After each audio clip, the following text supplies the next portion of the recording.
The night was heavy with silence, broken only by the distant hum of an empty highway. In the middle of nowhere, a lone garage sat under the dim glow of a single flickering light. Inside, 12 men, scarred and rough, leaned over their motorcycles, the smell of gasoline thick in the air. Their hands moved skillfully, checking engines, tuning bikes, but the stillness of the night promised that something unexpected was coming. Then, a whisper, small, trembling, almost lost in the roar of engines. "Please, don't let him find me." It wasn't the kind of voice that demanded attention, it was the kind of voice that stole it. Every man froze, heads turned toward the garage door. There she was, a tiny girl, no more than 6, standing barefoot on the cold concrete. Her dress was wrinkled, her hair tangled, but in her hands she clutched a purple backpack almost as big as her. Her eyes wide, terrified, but strangely brave, met theirs. Talon, the president of Iron Raven's MC, stepped forward. His scars made him look dangerous. His leather jacket made him seem untouchable, yet his voice softened as he spoke. "What's your name, little one?" Lila Thompson," she stammered, her small voice trembling. My daddy, he's coming, and I don't want to go back." The words hung in the air. A chill ran down every biker's spine. In a garage filled with hardened criminals, every man understood exactly what those words meant. "Where's your mommy?" asked Raven, the enforcer, a man whose towering frame and tattooed arms made him look unstoppable. She's gone," she whispered. Tears pooled in her eyes. "Daddy, he made her go away. He hurt her." A tense silence fell.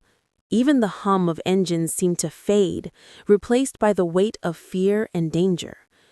Talon knelt down slowly, coming to her eye level. "How did you get here, Lila?" She said it simply, clutching her backpack tighter. "Mommy, she showed me once when we drove past. She said if anything really bad happened, I should find people who look scary but fight monsters. She said you're the kind of people who protect kids." Her small hands opened the backpack carefully. Inside, snacks, a stuffed bear, and then a kitchen knife with dried, dark stains. Every biker in the room felt their stomachs drop. She hurt Mommy with this. Mommy said I should take it, take proof, if anything bad happened. Then she pulled out a small digital camera and a tiny flash drive attached to a cartoon bear keychain. "Mommy, she taught me to take pictures. She said the police won't believe me without proof." Talon's eyes widened as he scrolled through the camera. The first photo, a woman with a swollen eye. The second, bruised arms. The third was too much to even look at. 47 pictures, each one worse than the last, a quiet testament to cruelty and survival. "Where is your father now?" Talon asked, voice calm but sharp as a blade. He went to see his friends," Lila said, hugging the backpack tight. They're coming. He said we're going somewhere, far, but I don't want to go. He scares me." Outside, the sound of engines approached, headlights cut through the night. Not one, but 3 cars. Lila froze. It's Daddy's friends," she whispered, fear lacing every syllable. She ran behind Talon instinctively. The garage doors burst open. Her father stumbled out of the lead car, drunk and furious, a gun in his hand. 2 men flanked him, cold and professional, trained for violence. "You little brat! Give me that drive!" The bikers moved like shadows, encircling Lila, 12 hardened criminals, each with a lifetime of street battles, now protecting a single 6-year-old. Then something happened that no one expected. Lila stepped out from behind Talon. "You hurt Mommy," she said, her voice trembling, then growing stronger with every word. "You made her go away, forever, and now the police will know." Her father froze, anger twisting his face, but the little girl didn't flinch. She held the camera and flash drive like shields, her tiny hands steady. Within 90 seconds, the bikers had incapacitated all three men. Lila quietly stepped forward, collecting the evidence. "This goes to the police too," she said, voice steady. The following minutes were tense. The police arrived, took custody of the men, and charged them with multiple crimes. But there was still one problem. Lila had nowhere to go. Social workers tried to find relatives, but cartel ties made it impossible. Talon stepped forward. "She's staying with us," he announced, and for the first time, the Iron Raven's reputation as criminals transformed into something else. Guardians, protectors, a makeshift family. The clubhouse, once a place of engines and smoke, became a sanctuary. Lila slept in the meeting room, the 12 bikers taking turns keeping watch. Her backpack now held crayons, notebooks, a disposable camera, and emergency contact cards, a toolkit for survival and courage. Days turned into weeks. Lila's presence transformed the men. Chains, Hawks, and Tank learned to comfort her, read bedtime stories, and soothe nightmares. The garage walls, once plastered with wanted posters, were now adorned with colorful drawings, pictures of superheroes, and messages of hope. But the shadow of danger remained. Lila's father had connections. The cartel was not far behind. Yet in that garage, a tiny girl showed the men something they hadn't felt in years: love, courage, and trust. By the end of the first chapter, the Iron Ravens had become a family. Lila Thompson, clutching her purple backpack, smiled through tears. She was a survivor, a little warrior, and the men who had once feared nothing now knew fear, hope, and the weight of responsibility. And just outside the garage, the night waited. Danger lurked, and the story was far from over. The garage that had once echoed with the hum of engines and the clatter of tools now carried a different kind of sound. The soft, careful footsteps of a tiny girl, mixed with the occasional grunt of a grown man learning how to care. Lila Thompson had settled in with the Iron Ravens MC, 12 men who had once been feared across the county, now acting as her guardians. But life wasn't easy, not for her, and certainly not for them. It had been a week since the night Lila had appeared at the garage, clutching her purple backpack and trembling with fear. The first few days had been chaotic. The men had never cared for a child before. Their lives had been about speed, danger, and survival. Now, every decision, what she ate, where she slept, when she went to bed, fell on their shoulders. Chains, the club's gentle giant, had been the first to step up. Despite his tattoos and rough exterior, he had sat beside Lila's small bed on the floor, reading her a children's book in a gruff, uneven voice.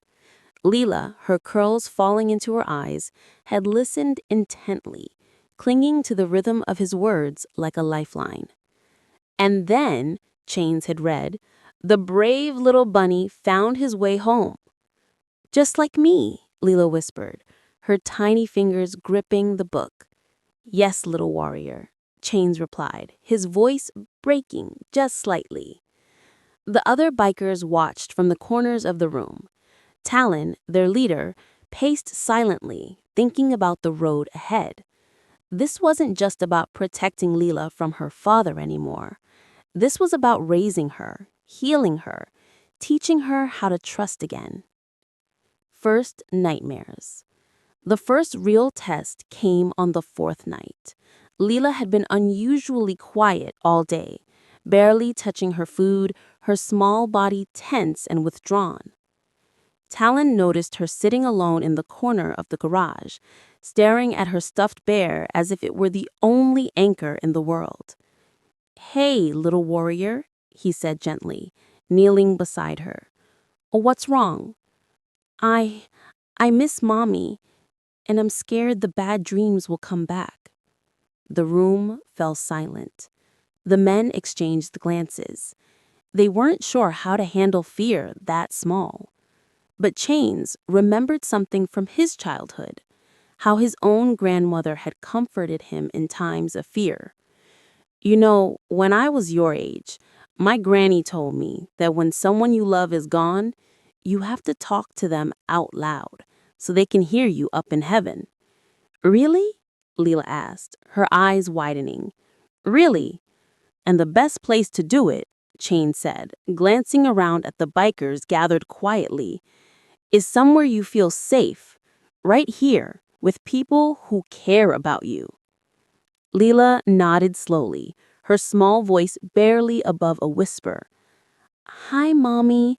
I'm okay now. The scary men took care of the bad man, like you said, and they're teaching me how to be brave just like you. Chains patted her shoulder. That's my girl. Anytime you get scared, just call for Uncle Chains. Even if I'm sleeping, even if I'm fixing a bike, I'll come running. Something shifted that night. The bikers weren't just protectors anymore. They were family. Sickness and care. 2 weeks later, Lila came down with a fever.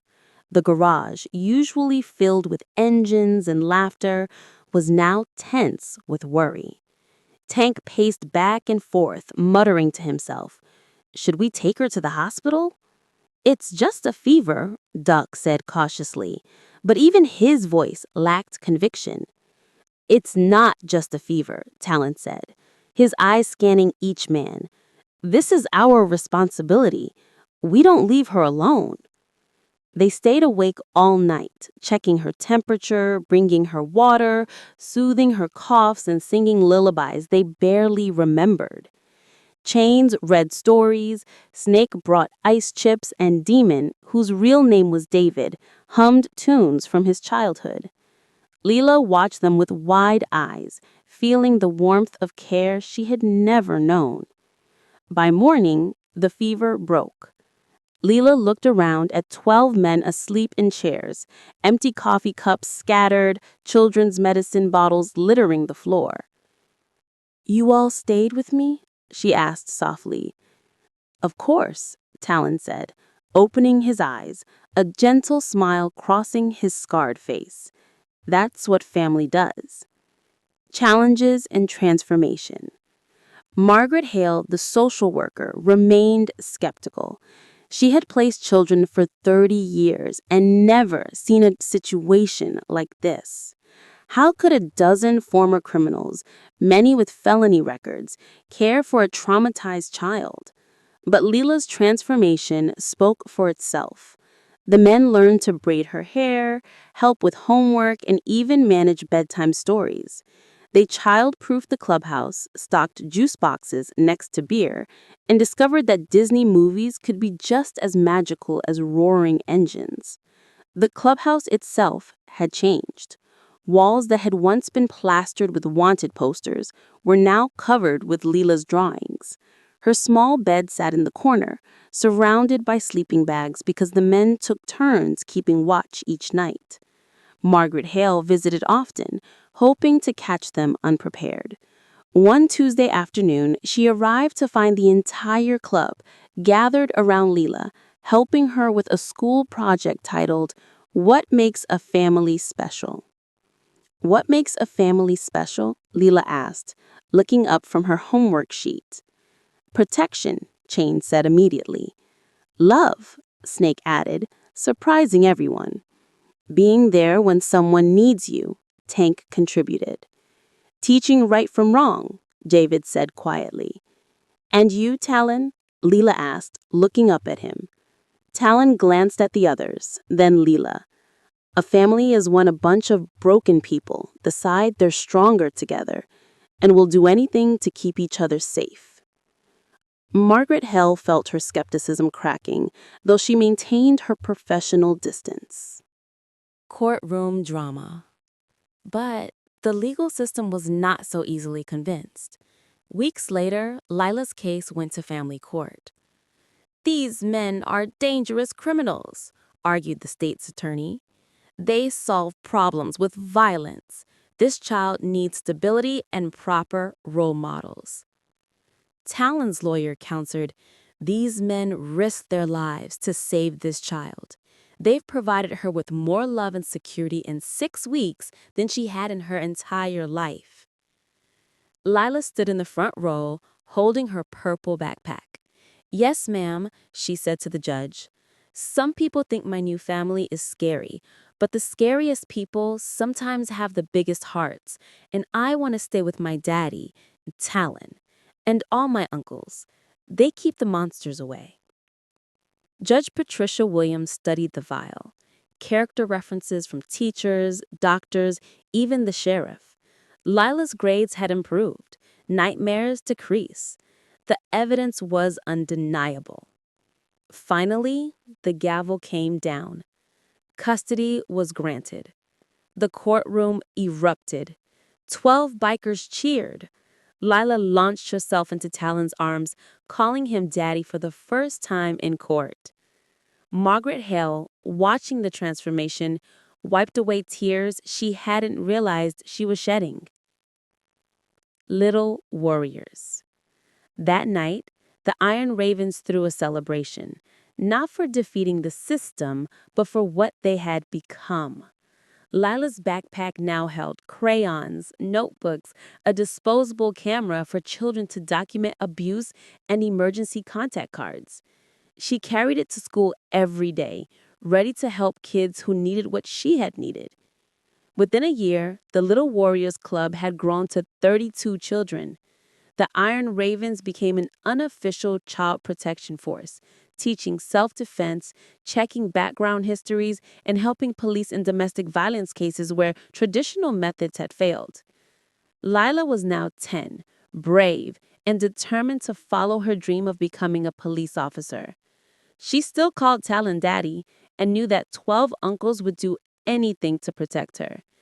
Each year on the anniversary of her arrival, they celebrated not what the bikers did for Lila, but what she did for them, teaching hardened men that even broken souls could become the gentlest protectors, and that family isn't about blood, but love, courage, and trust.